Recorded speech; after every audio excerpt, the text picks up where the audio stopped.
Tim nasional Indonesia harus bekerja keras untuk bisa mengalahkan Arab Saudi di ronde ketiga. Selain diunggulkan untuk lolos, skuad Garuda juga dilanda krisis pertahanan akibat belum bisa bergabungnya Martin Paes.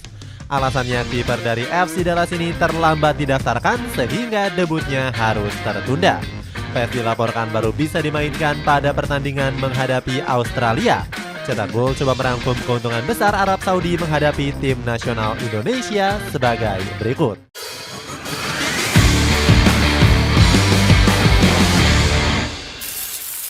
Krisis barisan pertahanan Timnas Indonesia.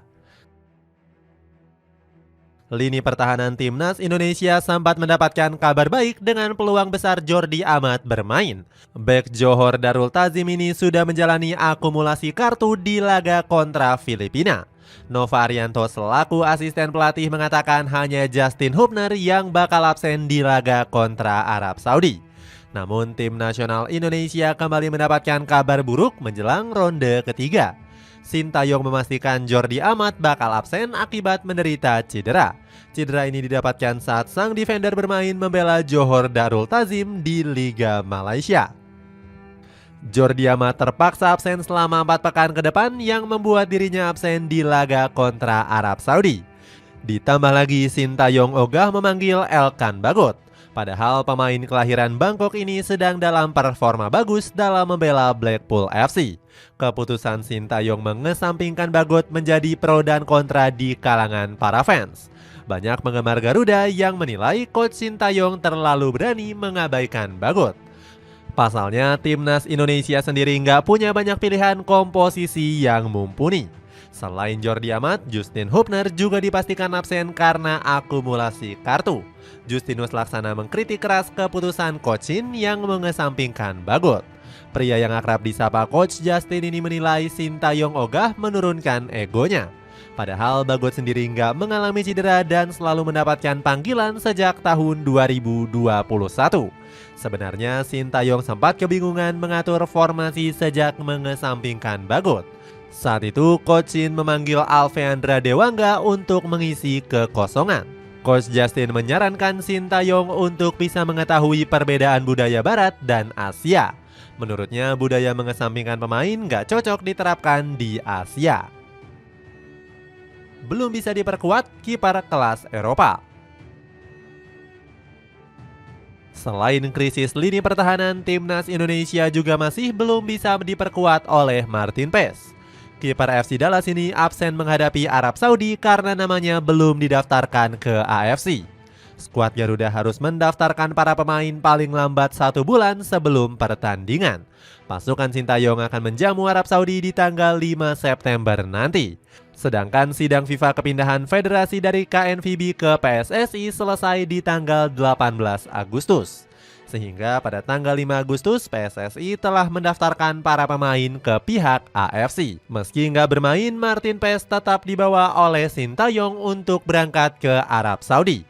Arya Sinulinga memastikan sang kiper akan memperkuat timnas Indonesia menghadapi Australia. Absennya kiper 26 tahun ini membuat Coach Shin akan kembali memasang Hernando Ari. Ini akan menjadi ajang pembuktian sang kiper yang dirumorkan bakal tersisih karena kalah kualitas. Apalagi Hernando baru-baru ini melakukan blunder ketika membela Persebaya Surabaya di laga kontra Barito Putra. Para netizen sempat meminta Coach Sintayong menyoret nama Hernando. Namun hal ini nggak membuat Hernando patah semangat dan bakal terus membuktikan kemampuannya. Lebih diunggulkan lolos oleh media asing. Meski sudah diperkuat oleh pemain naturalisasi, timnas Indonesia tetap masih saja diremehkan oleh media asing. Pasalnya kekuatan skuad Garuda terpaut jauh dengan Arab Saudi. Pasukan Merah Putih saat ini bertengger di peringkat 133 FIFA, sedangkan skuad Elang Hijau berada di peringkat ke-56. Selain terpaut 77 peringkat, Green Force juga unggul secara materi pemain. Skuad asuhan Roberto Mancini masih diperkuat oleh bintang di Piala Dunia 2022 lalu, mulai dari Ali Al-Bulaihi, Mohamed Al-Owais sampai dengan Salem Al-Dausari. ESPN menyebut ronde ketiga kualifikasi Piala Dunia akan didominasi oleh Jepang, Arab Saudi, dan Australia. Media Amerika Serikat ini nggak memandang Indonesia sebagai lawan yang kuat. Selain ESPN, La Gazzetta dello Sport juga meremehkan kemampuan skuad Garuda. Media asal Italia ini menilai Indonesia hanya akan menjadi tim pelengkap di grup C. Gazzetta dello Sport mengunggulkan Jepang dan Australia yang bakal menempati peringkat 1 dan 2. Tantangan bermain di suhu tinggi Arab Saudi. Selain diremehkan oleh media asing, timnas Indonesia juga dihadapkan dengan perbedaan cuaca di Arab Saudi. Negeri minyak saat ini sedang mengalami suhu panas yang ekstrim. Laporan dari Pusat Meteorologi setempat, suhu Arab Saudi menembus angka 51,8 derajat Celcius. Belum lagi ditambah dengan adanya kemungkinan peningkatan panas hingga 2 derajat. Sintayong dinilai akan pusing menghadapi cuaca panas di negara Timur Tengah. Namun pelatih Korea Selatan ini sudah mempersiapkan cara untuk mengatasi hal tersebut. Sintayong sempat meminta memajukan laga persahabatan menghadapi Tanzania yang awalnya jam 7 menjadi jam 4 sore. Hal ini dilakukan saat Indonesia menjamu Irak di ronde kedua. Sintayong percaya cara ini mampu membuat para pemain cepat beradaptasi dengan suhu panas. Apalagi mayoritas pemain Indonesia yang bermain di luar negeri bermain di negara Eropa yang dikenal dingin. Justinus Laksana juga menyarankan para pemain timnas untuk lebih sering mengkonsumsi air putih. Tujuannya agar para punggawa Garuda nggak mudah dehidrasi di negara gurun. Selain suhu, Sintayong juga harus mewaspadai rekor apik Roberto Mancini di Stadion King Abdullah Sport City. Venue ini dikenal sebagai tempat yang sering menumbangkan negara besar.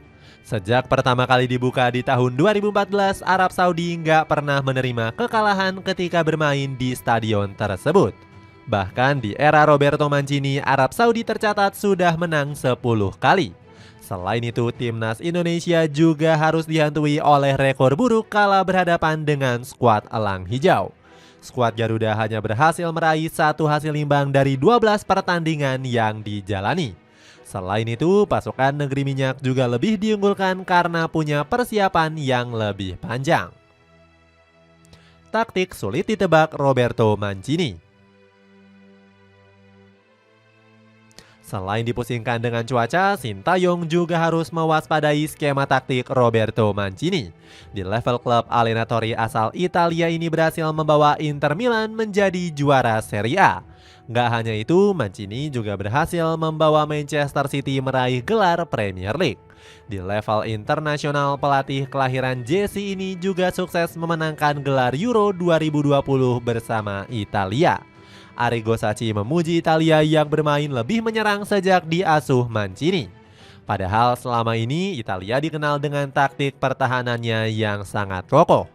Selain itu, ex-pelatih Manchester City ini juga dikenal dengan permainan menyerangnya. Terbukti Mancini berhasil menyulap Inter Milan lebih bermain menyerang. Sintayong pun harus mewaspadai taktik kejutan dari Mancini.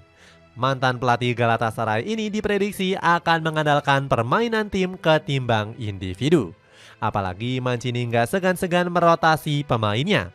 Strategi ini pernah dipakai saat dirinya menurunkan 25 dari 26 pemain timnas Italia di Euro 2020 yang lalu. Selain itu, Sintayong juga harus mewaspadai skema penguasaan bola yang menjadi ciri khas Mancini. Sang pelatih berhasil menjadikan Arab Saudi sebagai tim yang hobi mengontrol permainan. Di ronde kedua, pasukan negeri minyak berhasil menguasai possession di atas 56%. Bahkan menghadapi Pakistan, skuad Green Force mampu mencatatkan 84% penguasaan bola. Strategi ini bahkan membuat Arab Saudi hanya bobol sebanyak 3 gol di ronde kedua. Sintayong bisa sedikit mencontoh taktik Thailand yang sukses menahan imbang Arab Saudi di Piala Asia. Skuad Gajah Perang menumbuk banyak pemain bertahan untuk melindungi gawang dari kebobolan.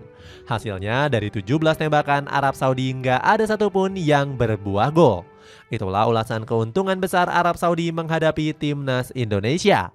Bagaimana pendapatmu? Apakah Sintayong mampu mengalahkan Roberto Mancini meskipun diremehkan oleh berbagai media? Coba tulis pendapatmu di kolom komentar di bawah ini.